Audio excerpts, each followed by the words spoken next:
Good evening everyone. आज का class में मैंने ये एक्सप्लेन करता हूँ, अगर मॉलिक्यूल सिमेट्रिक है, अगर स्टीरियो सेंटर्स ऑड नंबर आया मतलब 3, 5, 7 ऐसा आया समझो स्टीरियो सेंटर्स, उसमें ऑप्टिकल आइसोमर्स कितना बन जाएगा वो फाइंड आउट करेंगे। नहीं तो स्टीरियो आइसोमर्स कितना बनेगा वो बताएंगे, ठीक है ना। तो स्टीरियो आइसोमर्स पूछा एग्जाम में, ऑप्टिकल आइसोमर पूछा एग्जाम में, बोथ आर इक्वल ही होता है। हमने कायरल सेंटर का हिसाब से हमने आइसोमर्स फाइंड आउट कर रहा है, इसके लिए हम क्या बोलते हैं, ऑप्टिकल आइसोमर्स बोलते हैं। अगर जीआई के लिए फाइंड आउट करना है तो वो ज्योमेट्रिकल आइसोमर्स होता है। तो ऑप्टिकल में क्या किया था, कायरल सेंटर के हिसाब से फाइंड आउट कर रहा था। एसआर में वेरी गुड। स्टीरियो आइसोमर्स का मतलब क्या होगा, ऑप्टिकल आइसोमर्स भी स्टीरियो आइसोमर्स होता है, ज्योमेट्रिकल आइसोमर्स भी स्टीरियो आइसोमर्स होता है। तो आगे टॉपिक में क्या करता हूँ, ये टॉपिक खत्म होने के बाद एक ही कंपाउंड में जीआई आता है और at the same time OI भी आता है, मतलब ज्योमेट्रिकल एंड ऑप्टिकल दो मिलके एक ही क्वेश्चन में आए तो उसका आइसोमर्स कैसा निकालना है मैं नेक्स्ट क्लास में बताता हूँ। तो अपन अभी तक क्या कर रहा था, ऑप्टिकल का फाइंड आउट किया है, ज्योमेट्रिकल का फाइंड आउट किया है, ठीक है ना। अभी नेक्स्ट क्लास में क्या करता हूँ, दो एक ही क्वेश्चन में आए तो उसका कैलकुलेशन कैसा होता है, उसका स्टीरियो आइसोमर्स कैसा निकालना है मैं नेक्स्ट क्लास में बताऊंगा। ये डिफरेंस समझ में आया, right. Coming to the point, first यहाँ पर मॉलिक्यूल क्या है, सिमेट्रिकल है, सिमेट्रिकल मॉलिक्यूल है। अगर मॉलिक्यूल सिमेट्रिकल होने के बाद फिर यहां पर क्या हो गया, n इक्वल टू इवन वाला भी है और n इक्वल टू ऑड वाला भी है। तो ऑड का मतलब लाइक 3, 5, 7। इवन का ऑलरेडी लास्ट क्लास में मैंने एक्सप्लेन किया था, वो उसका कैसा फाइंड आउट करना करके। तो इवन वाले के लिए फॉर्मूला मैं ऐसा लिखा था, 2 रेज n-1, ये ऑप्टिकली एक्टिव के लिए यूज किया था, प्लस ऑप्टिकल इनएक्टिव के लिए क्या यूज किया था, 2 रेज n/2 -1 किया था। तो ये दोनों क्या होता है, ये वाला तो ऑप्टिकली इनएक्टिव वाला हो जाएगा, ये वाला होता है ऑप्टिकल एक्टिव वाला। ये दो सम किया तो आपको सिमेट्रिक वाले में इवन वाला कायरल सेंटर आए तो ये फॉर्मूला हो जाएगा, ओके ना सर। अभी ऑड वाला दिया था, तो ऑड वाला दिया है तो क्या हो जाएगा देख लो। इसमें भी हम क्या करना है, ऑप्टिकली एक्टिव वाला फाइंड आउट करना है और नेक्स्ट ऑप्टिकली इनएक्टिव भी बताना है। क्या बताना है, ऑप्टिकली इनएक्टिव भी बताना है, इनएक्टिव, ठीक है। तो optically active, optically inactive, this is optically active वाला। सर ऑप्टिकल एक्टिव के लिए फॉर्मूला क्या रहता है बोले तो ये फॉर्मूला यूज करना है, कौन सा बोले तो 2 raise n-1 minus 2 raise n-1/2 करना है। तो ये किया है तो आपको ऑप्टिकली एक्टिव वाला आता है सर, ओके ना। सो ऑप्टिकल इनएक्टिव के लिए क्या करना है, सिर्फ ये यूज करना है, 2 रेज n-1/2 करना है। तो आपको क्या आ जाएगा सर, ये ऑप्टिकली इनएक्टिव वाला आता है। आप तो जानता है रेजोनिक मिक्सचर के लिए क्या करते हैं sir, very good, optically active isomers upon 2 करना, ओके समझ गए ना, ये फॉर्मूला यूज करते हैं। अभी हम क्या करना है, n इक्वल टू ऑड आए तो सिमेट्रिक रहता है, तो ये वाला फॉर्मूला। एक क्वेश्चन देता हूं समझाता हूं। यहां पर दिया था COOH, यहां पर CHOH दिया है, CHOH है, यहां पर CHOH, यहां पर COOH दिया समझो सर, ठीक है ना सर। अभी हम फाइंड आउट करना है कायरल सेंटर्स, ठीक है। तो मुझे इधर एक कायरल सेंटर दिखा, दिस इज द क्वेश्चन है, तो इधर एक कायरल सेंटर दिख रहा है, तो बीच में वाला कायरल सेंटर नहीं होता सर, बीच में वाला कायरल सेंटर नहीं होगा।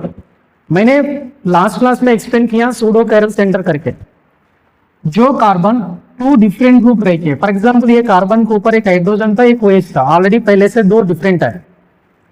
ऐसा डिफरेंट होके रिमेनिंग 2 ग्रुप्स, मतलब रिमेनिंग 2 ग्रुप्स इधर GI शो करना नहीं तो OI शो करना, मतलब इधर साइड सिस रहता है तो इधर साइड ट्रांस रहना है, वो GI में बताया था, समझा।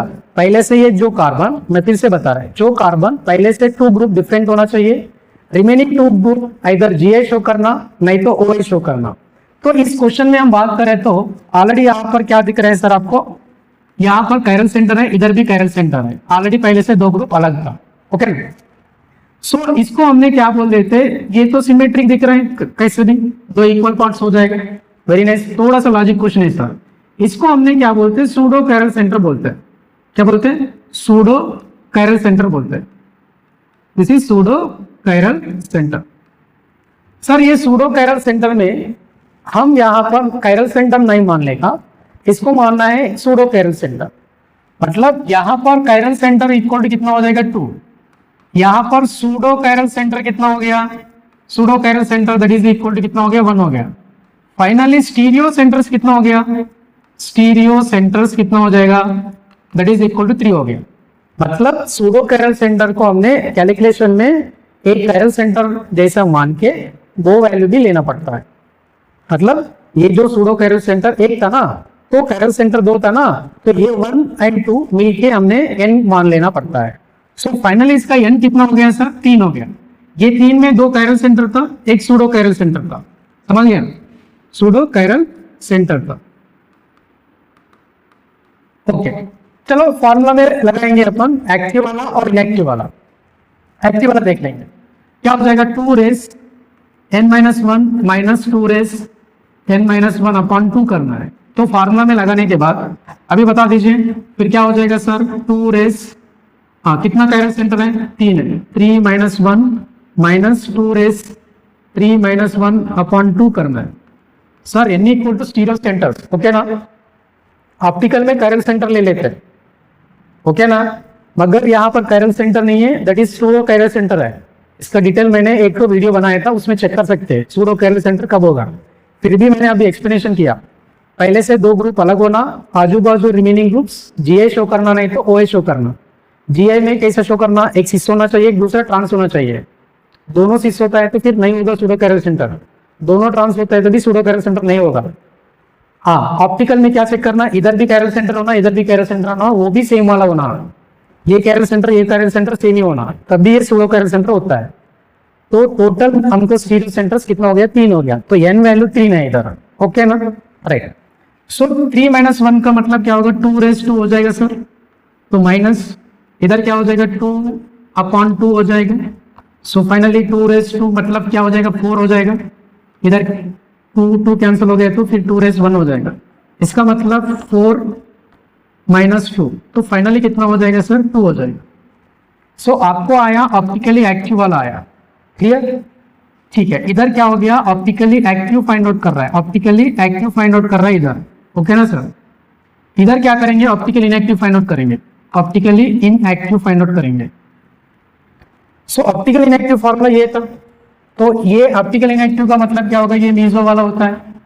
तो फार्मूला लगाओ 2 रेस n-1 अपॉन 2, इसमें क्या करना है 2 रेस 3-1 अपॉन 2 करना है। तो अभी क्या हो जाएगा 2 रेस 2 अपॉन 2 हो जाएगा, तो 2 रेस कितना हो जाएगा, कैंसिल किया तो 1 आ जाएगा, 2 रेस 1 आएगा, 2 रेस 1 का मतलब 2 हो जाएगा, है ना सर। सो इधर आया आपको ऑप्टिकली इनएक्टिव वाला आया सर, इधर आया ऑप्टिकल एक्टिव। अभी तुम बता दो ऑप्टिकल आइसोमर्स नहीं तो स्टीरियो आइसोमर्स क्या होगा, optically active plus optically inactive isomers हो जाएगा, ऐसा नो। सो फाइनली अपन क्या कर सकते हैं, ऑप्टिकल एक्टिव 2 आया, ऑप्टिकल इनएक्टिव 2 आया, टोटल कितना हो गया, ऑप्टिकल आइसोमर्स 4 हो गया।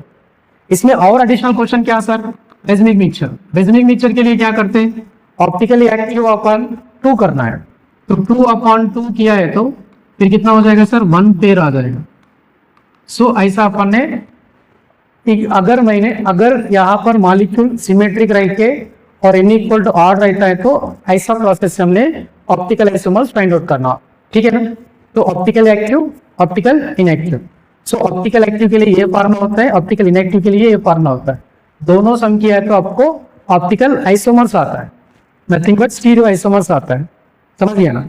और यहाँ पर इवन वाले के लिए ये फार्मूला यूज करते हैं, क्लैरिटी आया, राइट। नेक्स्ट क्लास में हम क्या करेंगे, गिवन क्वेश्चन में स्टीरियो आइसोमर्स फाइंड आउट करना है। अभी तक मैंने इंडिविजुअली पढ़ाया था, ऑप्टिकल के लिए अलग से लिया, ज्योमेट्रिकल के लिए अलग से लिया। नेक्स्ट क्लास में 2 मिल के आता है, जीआई वाला भी मिल के आएगा, ओआई भी मिल के आएगा, उसका कॉन्सेप्ट कैसा रहता है मैं नेक्स्ट क्लास में एक्सप्लेन करूंगा। समझ में आ रहा है ना, राइट राइट।